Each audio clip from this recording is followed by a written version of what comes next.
1490 WLCX, real news and great conversation for La Crosse. Here's your Daily News Roundup.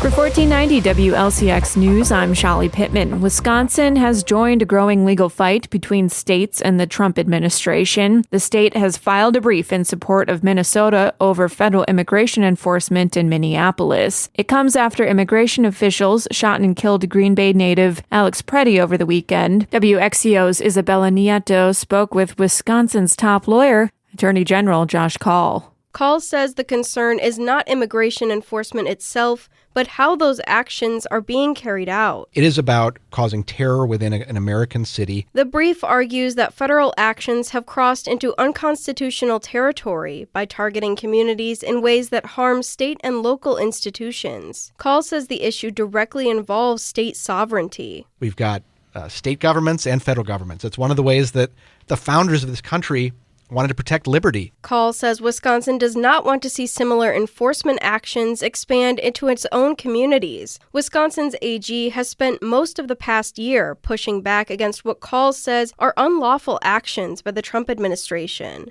Kaul says his office has joined more than 40 multi-state lawsuits challenging federal decisions, including efforts to cut or freeze funding that Congress has already approved, like education funding, AmeriCorps, medical research, disaster mitigation, and more. If we don't have a system where we're governed by the rule of law, that means we have people who can make arbitrary decisions that govern what happens in our lives. Following the shooting over the weekend, U.S. Attorney General Pam Bondi called on Minnesota Governor Tim Walz to turn over voter rolls. Kaul says Wisconsin has refused to provide sensitive voter information, citing state law and privacy protections. Isabella Nieto reporting. I'm Shali Pittman for 1490 WLCX News. More news anytime at thelacrosseeagle.com.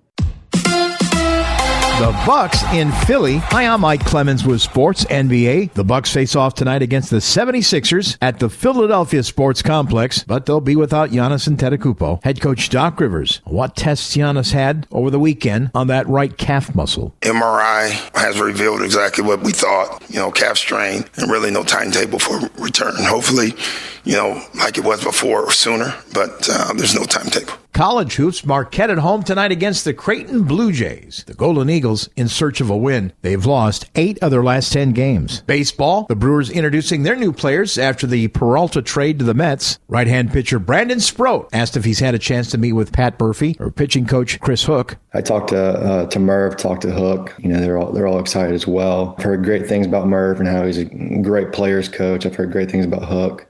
See what they have for me and just ask them questions and pick their brain. That's the Brewers' Brandon Sproat with Sports on Mike Clemens. Mostly sunny today with a high right around 10 this afternoon, but the wind out of the northwest at 5 to 15, occasionally gusting to 20, will keep the wind chill below zero most of the day. Tonight, partly cloudy, 1 below. Tomorrow, sunshine with a high of 12. I'm meteorologist Sean Cable. That's your La Crosse News Roundup from WLCX. Find more news anytime at lacrosseeagle.com. Subscribe to this podcast on Spotify, Apple, or wherever you find your podcasts.